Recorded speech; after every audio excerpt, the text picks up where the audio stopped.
Bismillahirrahmanirrahim. Assalamualaikum warahmatullahi wabarakatuh.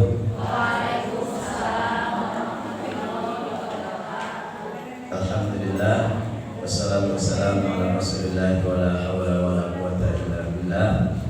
Rabbi shrah li sadri wa yassir li amri wa hlul 'uqdatam min lisani yafqahu qawli. Apa kabar Ibu? Sudah sarapan? Sudah masak? Sudah nyuapin suaminya? Alhamdulillah, surga Ibu ada di suami. Apa kabar Bapak-bapak? Alhamdulillah. Cuma satu. Ya karena memang nanti Bu yang paling banyak masuk surga itu Ibu. Ini buktinya pengajian yang datang ibu-ibu, bapak-bapak cuma satu orang. Bukan begitu, karena bapak-bapak itu mereka sudah katanya sudah soleh. Katanya. Oke, kita datang ini kan karena ingin soleh. Baik, alhamdulillah ini sudah di-print, sudah disiapkan LCD-nya, sudah disiapkan laptopnya, sudah disiapkan minumannya. Masya Allah, ini terima kasih kepada yang semua yang terlibat di sini, termasuk juga ibu-ibu semuanya. Baik, kita awali kajian pada pagi hari ini dengan sama-sama membaca basmalah. Bismillahirrahmanirrahim. Seingat saya bulan yang lalu kita sudah memulai surat An-Nas, ya. Sudah tahu? Sudah, saya masih ingat ayat 1 sudah. Baik, kita baca terlebih dahulu. A'udzu billahi minasy syaithanir rajim. Mari. A'udzu billahi minasy syaithanir rajim. Bismillahirrahmanirrahim.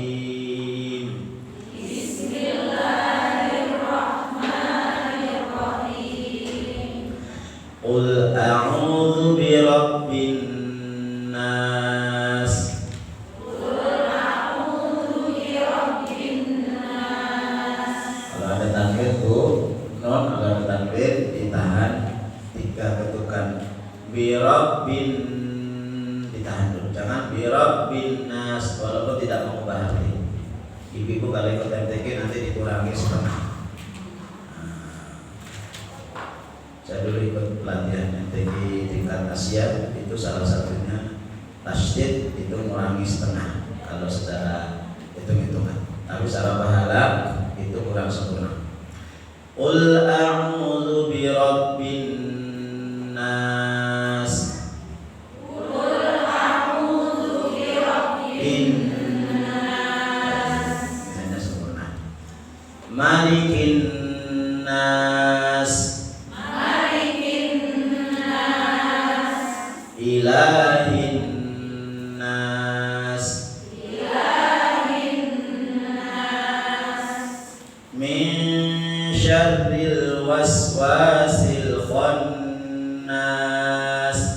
Min syarril waswasil khannas. Nonnya juga ditahan, ibu dikurangi setengah.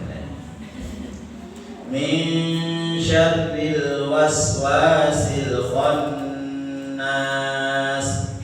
Min syarril waswasil khannas. Alladzi yuwaswisu fi sudurin nas. Alladzi yuwaswisu fi sudurin nas. Minal jinnati wan nas.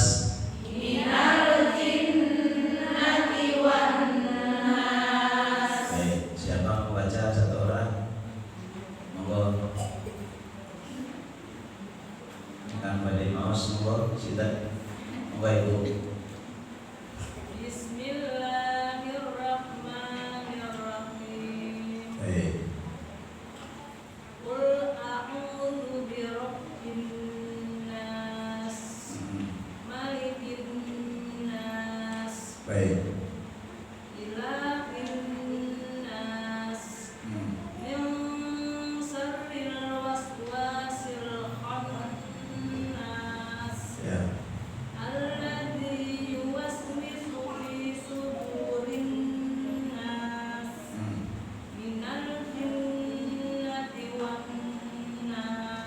Baik, alhamdulillah. Nilainya hampir sempurna. Dikurangi dikit aja, ada yang salah dikit. Baik, satu aja ya. Tulisan Quran yang saya tulis itu atau yang di print ini standar Timur Tengah, standar Madinah. Nanti kalau ibu-ibu melihat kok beda dengan Quran Indonesia, itu bukan Qurannya yang salah, tapi kitanya yang mungkin belum paham membedakan antara Quran versi cetakan Indonesia dengan versi cetakan Madinah. Ya, contohnya ini Rabbin Nas, ini bukan domah bu. Nah, ini saya puterin itu. Ini bukan domah, ini bukan domah, ini bukan domah, ini bukan fathah berdiri. Ilahin Nas, ini bukan fathah berdiri. Ya, itu ada sedikit perbedaan. Nanti ada ilmu khusus tentang kitabah, tentang tulisan.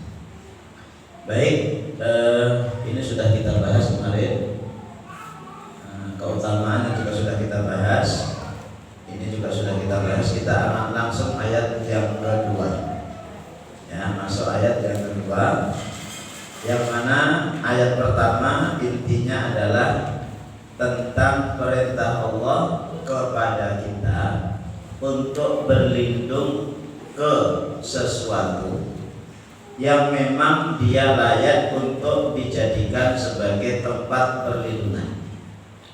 Tentu yang kita minta perlindungan itu adalah yang lebih kuat, yang lebih hebat, dan itu hanya ada dalam Allah Subhanahu wa taala.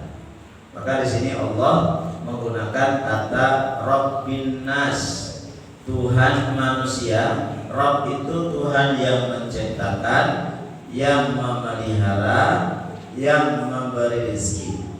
Allah menciptakan kita, Allah punya kewajiban untuk menjaga kita. Makanya karena Allah akan menjaga kita, kita disuruh untuk minta perlindungannya kepada Allah. Sehingga Allah akan melindungi kita kalau kita memang rajin minta perlindungan. Contohnya apa minta perlindungannya? Ibu bapak kalau keluar dari rumah itu doa, Bismillahirrahmanirrahim, la haula wala quwwata illa billah. Maka Allah sepanjang perjalanan akan melindungi kita. Rasulullah juga bersabda, siapa yang sholat subuh berjamaah, maka hari itu dia berada di bawah pengawasan dan lindungan Allah. Maka yang tadi pagi sholat subuh berjamaah, insya Allah sampai sore akan aman. Terus begitu. Ibu sebelum tidur itu minta perlindungan dengan membaca ayat kursi dan dua akhir Al-Baqarah. Maka selama tidur Allah akan mengutus malaikat yang menjaga ibu. Itu namanya Rabbin Nas, Tuhan manusia yang menciptakan. Malikin Nas, Malik itu artinya raja. Malikin Nas, raja, raja manusia. Malik dengan Malik itu akar katanya sama dari kata-kata malakan. Cuma bedanya bu, kalau di surat Al-Fatihah itu kita boleh membaca dua, Maliki Yaumiddin atau Maliki Yaumiddin. Bacaan Warsh ya, yang biasa dipakai di Afrika Utara itu bacanya Maliki Yaumiddin. Kalau kita Maliki Yaumiddin. Tapi kalau surat An-Nas tidak boleh dibaca kecuali Malikin Nas, nggak boleh dibaca panjang. Mengapa? Karena kalau Malik itu raja, kalau Malik itu penguasa. Maka kalau di surat Al-Fatihah, Malik Yaumiddin, yang menguasai hari pembalasan.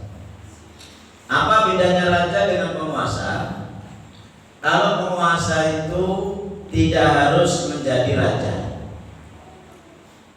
Ya, penguasa itu yang penting dia bisa keinginannya terpenuhi, itu dia penguasa. Walaupun belum tentu jadi raja. Itu penguasa. Negeri ini yang menguasai siapa?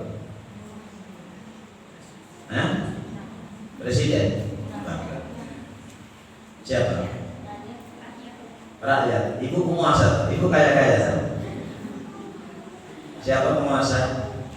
Ya banter-banter Cina itu penguasa. Tergantung mereka ngatur mau apa. Nikel sekarang lagi ada masalah nikel. Nah itu mereka jadi presiden nggak Bu? Enggak. Menteri? Enggak. Tapi mereka menguasai, bisa ngatur. Itu penguasa. Kalau raja itu identik yang mengayomi, melindungi. Maka di surat An-Nas ini Allah menggunakan kata Malikin Nas, yang melindungi manusia. Karena tugas utama raja itu melindungi, bukan menguasai. Maka jika Allah atau Rabb mengandung makna kepemilikan dan pemeliharaan, maka Malik bermakna kerajaan. Dia punya kekuasaan yang bisa menggagalkan usaha siapapun yang ingin bermaksud jahat.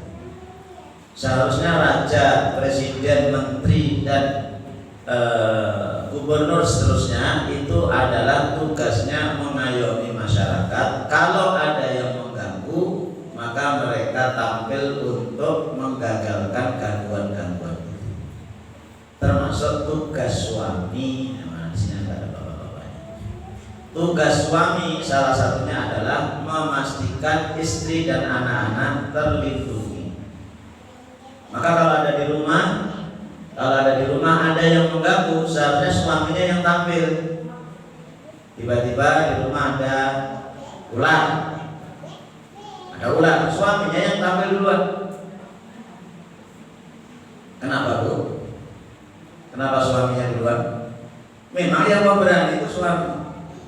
Ada tikus, ada cecak. Ibu-ibu kan jijik kan? Anak-anak saya di rumah kadang-kadang lari, ada kecoa itu lari. Ya, apalagi ada maling, ada penjahat, suaminya yang tampil duluan. Nah, kadang-kadang ibu nggak begitu, ibunya yang tampil, bapaknya yang sembunyi. Hebat ibu. Tapi hebatnya kalau masang kompor, masang gas, selalu bapaknya yang disuruh. Betul ya Bu ya? Betul. Artinya apa? Kalau meledak biar bapaknya jadi korban.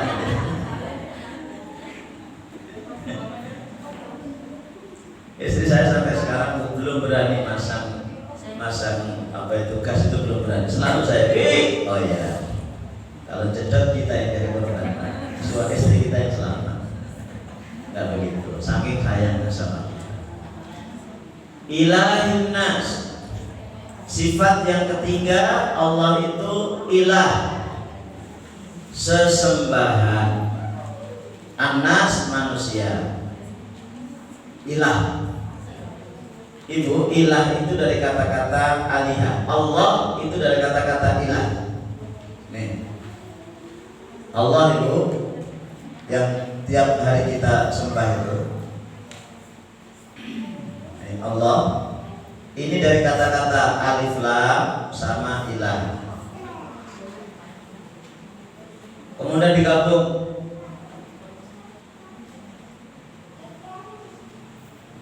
Akhirnya ini hilang. Jadinya Allah. Jadi Allah itu dari kata-kata ilahun. Apa artinya ilah? Tuh. Ilah secara bahasa artinya tenteram, tenang. Sehingga apapun yang membuat kita tenang dan tentram kadang-kadang bisa menjadi ilah, menjadi sesembahan. Ibu, bisa jadi Bu, duit itu jadi ilah, jadi sesembahan. Ya, ada uang abang disayang, tidak ada uang abang ditendang. Oh, disayang. Nah, sekarang udah tanggal 23, masih sayang sama suami. Sayang benar, Masya Allah. Itu ilah. Bapak-bapak kadang-kadang, mohon maaf, rokok itu jadi ilah. Kenapa? Kalau rokok tenang, begitu rokoknya habis, bingung dia. Bisa jadi rokok menjadi ilah. Nah, kita menjadikan Allah sebagai ilah itu seharusnya membuat kita itu tenang dan tentram. Mengapa? Allah kita hanya satu, Bu. Kalau Hindu Buddha Tuhannya ada berapa? Halo. Ya banyaknya berapa? Tuhan mereka ada berapa?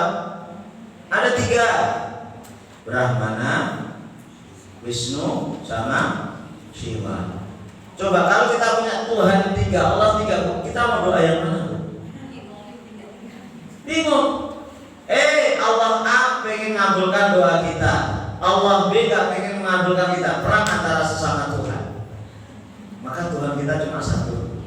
Tentrem kita, gak bingung. Mohon maaf disini kalau ada orang Kristen, jangan tersinggung. Jangan tersinggung. Allah membentuk menjadi Yesus. Oke? Yesus itu kan Tuhan lah. Oke, lalu Yesus sudah mati. Sekarang mau doa sama siapa? Yesus sudah mati. Mereka yang ateis, yang gak punya agama, mau doa sama siapa, Bu? Mereka gak percaya sama Allah. Itu membuat kita tentram satu. Yang kedua, Allah itu membuat kita itu tentram karena semua hidup kita sudah dijamin oleh Allah, terutama rezeki. Ya, terutama rezeki. Mengapa? Allah itu gak mungkin akan menciptakan habis itu membiarkan. Gak mungkin. Setelah Allah menciptakan, Allah itu menjamin.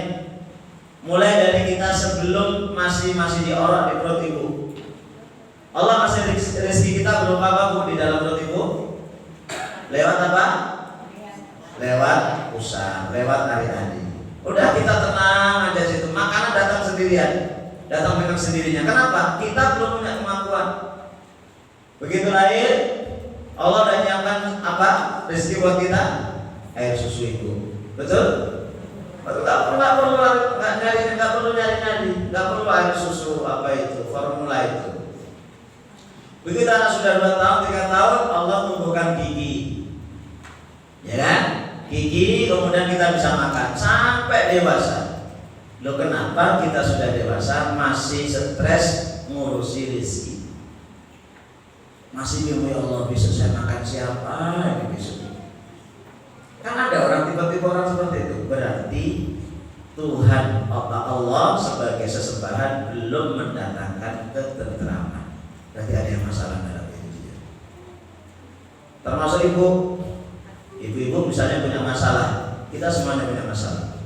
Kok dengan masalah itu kita tambah stres? Berarti Allah belum kita fungsikan bahwasanya Allah itu mendatangkan ketentraman. Justru orang itu kalau banyak masalah semakin dekat dengan Allah. Itu makna Allah itu artinya tentram, tenang, dan melindungi. Allah akan melindungi kita dan artinya Allah itu cinta. Kenapa? Hubungan kita dengan Allah itu hubungan cinta. Kok bingung, Ustaz? Ya, mana ilah itu bingung, Bu. Kenapa? Kita itu kalau mikirin Allah itu bingung. Maka Allah gak usah perlu dipikir. Allah sekarang lagi ngapain ya? Apa ikut pengajian ya? Gimana ya Allah itu hidup ya? Allah gak perlu dipikirkan.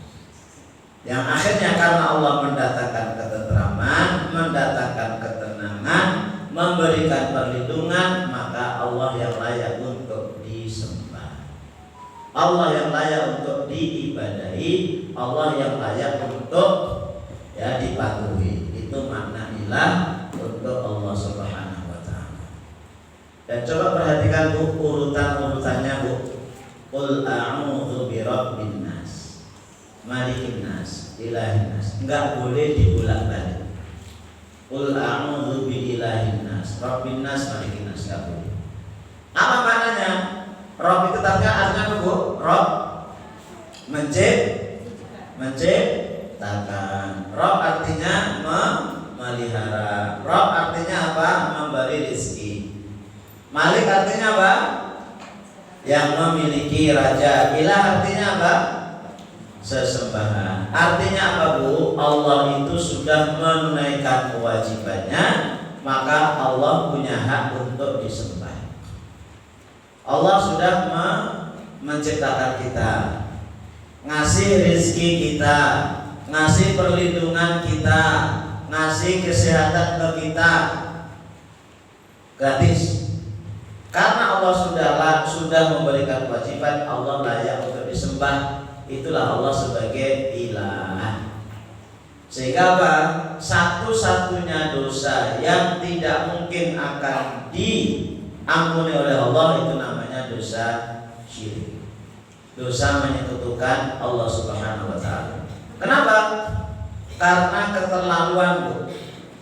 Kita sudah diciptakan oleh Allah, sudah dikasih rezeki, sudah dididik, sudah dijamin hidup gratis, kita menyembah selain Allah. Itu terlalu. Logikanya gimana, Bapak? Ibu menikah dengan suami, kemudian semua permintaan ibu sama suami dikabulkan. Pak, ibu kalau minta banyak-banyak, ibu minta rumah tipe 1000 ribuan. Pak, ibu cuma minta bulanannya nggak usah banyak-banyak, 1 miliar. Pak, ibu nggak minta banyak-banyak, mobilnya ya yang standar, yang ini aja lah, yang murah-murah aja, Camry. Ya. Terus HP yang nggak usah yang mahal-mahal, yang iPhone itu, yang Apple Crown itu, ya kasih. Dan seterusnya dikabulkan semuanya oleh suami. Berikutnya ibu patuhnya sama suami tetangga, taatnya sama suami tetangga. Kira-kira wajar apa enggak, Bu? Bu, wajar enggak, Bu? Nah, itu kurang ajar. Lah Allah itu sudah menciptakan kita, Allah sudah ngasih rezeki kita, Allah sudah memberikan kita hidup gratis. Nah, kalau kita nyembahnya sama selain Allah, itu kurang ajar namanya. Itu namanya kurang ajar. Maka Allah sebagai Rabb, Malik sama ilah. Sehingga salah satu dosa yang harus kita hindari dalam hidup ini dosa syirik, dosa menyekutukan Allah. Apa masih ada? Masih ada. Ya, di antaranya itu kalau ibu-ibu atau anak-anak muda sekarang itu main zodiak, itu bagian daripada kemusyrikan. Tahu zodiak, Bu? Zodiak tahu ya?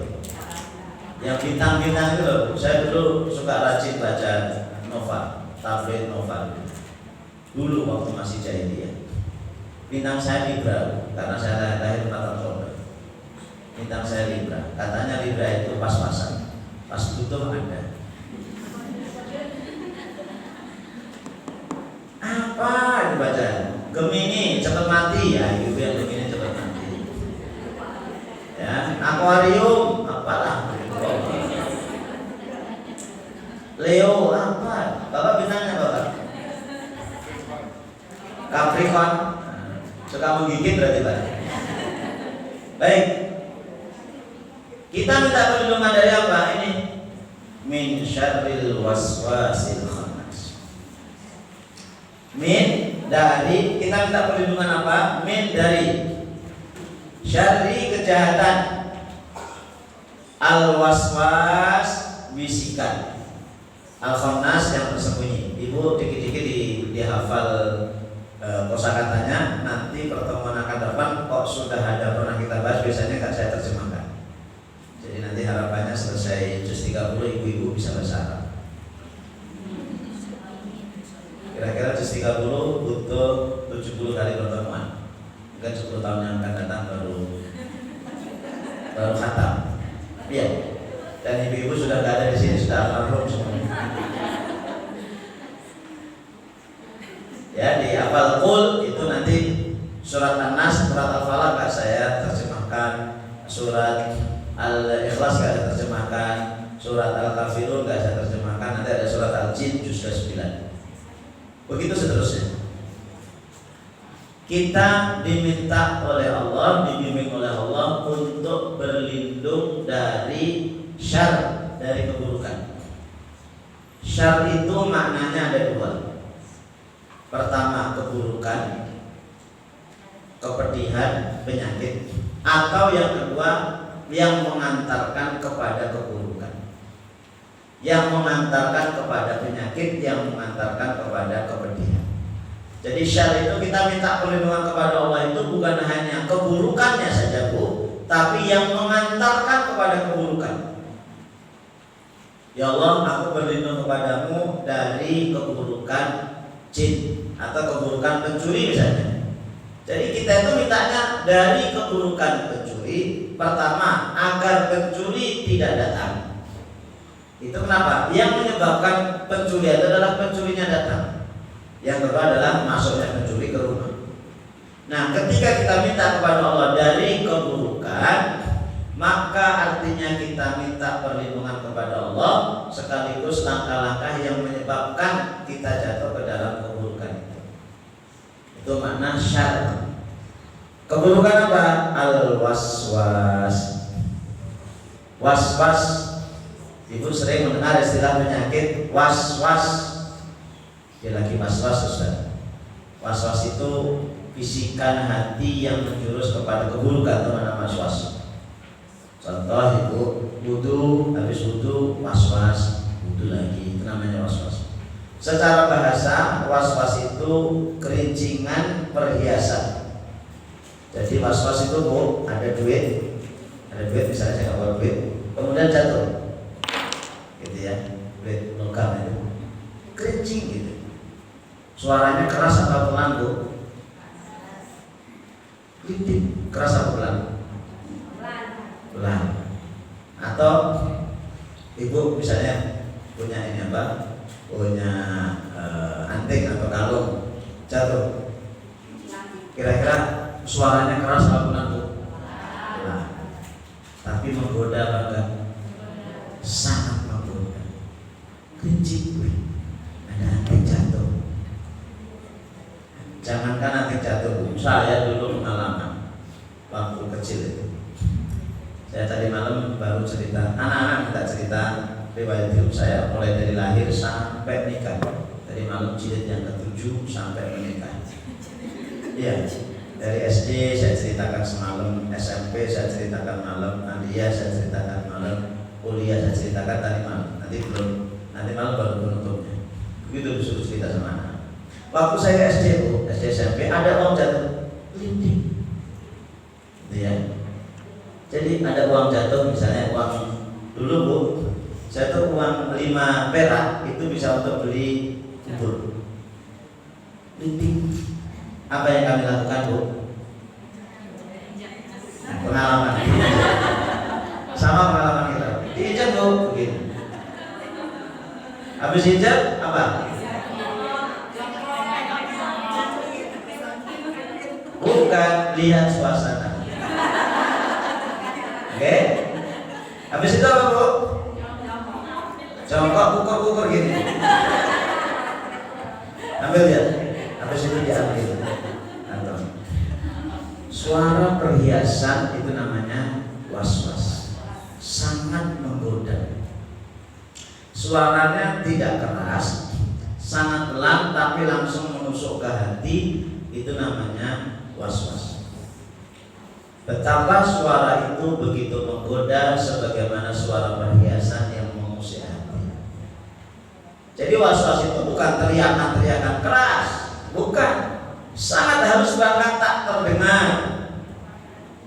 Itu was-was. Kita minta kepada Allah dari penyakit was-was yang sifatnya al-khannas.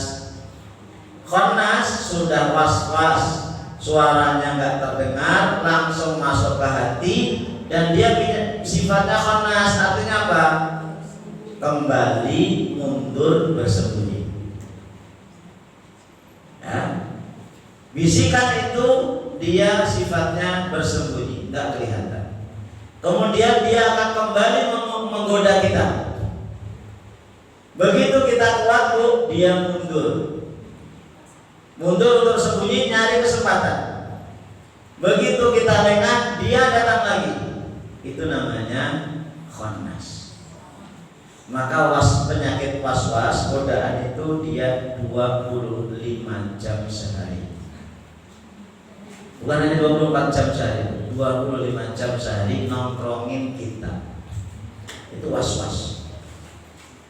Ya, maka kata Rasulullah SAW, sesungguhnya setan itu bercokol di hati putra Adam.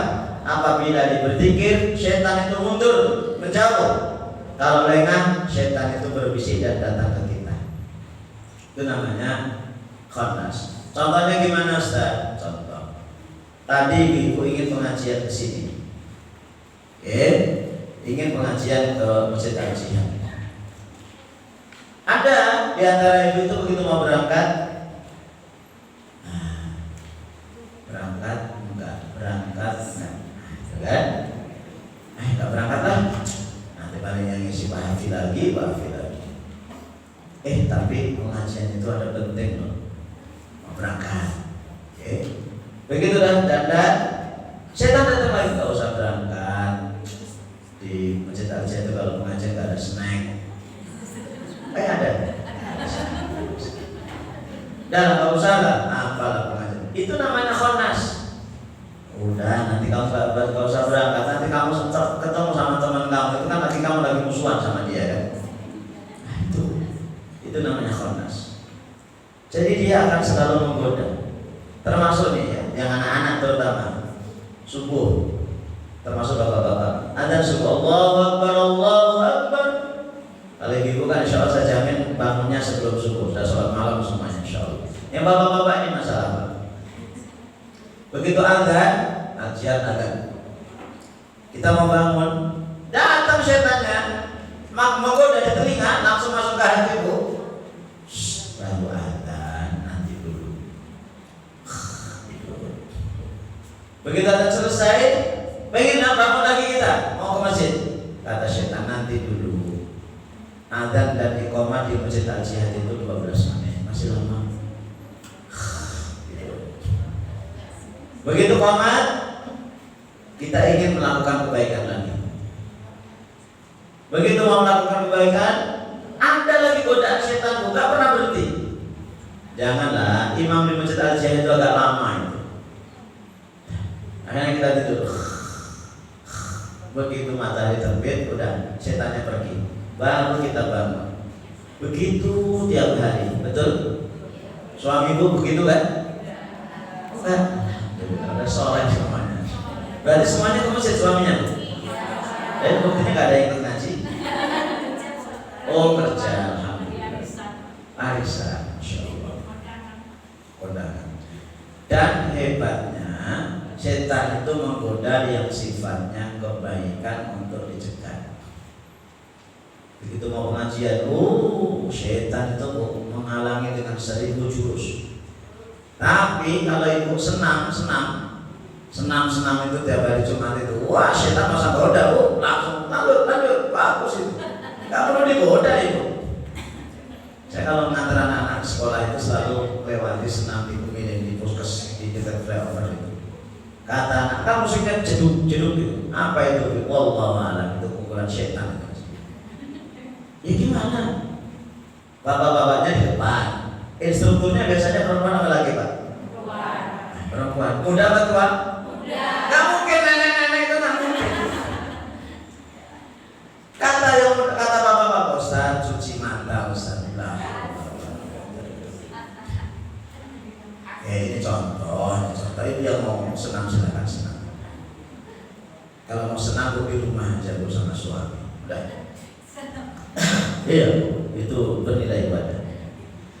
Alladzi yang godaan setan tadi yuwaswisu selalu membisikkan fi ke dalam sudurin nas dada-dada manusia. Ya, yuwaswisu menggoda, merayu, membisikkan. Dan berbentuk fi'il mudhari'. Fi'il mudhari' itu kalau bahasa Inggris meliputi 2 huruf. Ya, present continuous tense sama future tense. Jadi untuk sekarang dan yang akan datang. Itu kalau dalam bahasa Arab digabung jadi satu. Artinya godaan itu selalu berulang-ulang dan tidak akan pernah berhenti sebelum manusia itu mati. Tidak mungkin orang itu lepas dari godaan. Cuma bedanya ada orang yang bisa digoda, ada orang yang tidak bisa digoda. Ketika seseorang sudah tidak bisa digoda lagi, setan akan memakai cara yang lain atau godaan yang lain. Misalnya, bapak-bapak, kalau sholat subuh sudah mesti jamaah ke masjid.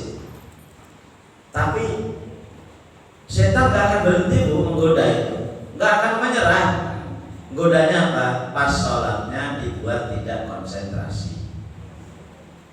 Udah biarin nanti ke masjid gak apa-apa, tapi dibuat sholatnya gak konsentrasi. Pas sholat mikirin HP, pas sholat mikirin barang yang hilang. Kan memang begitu kan Bu?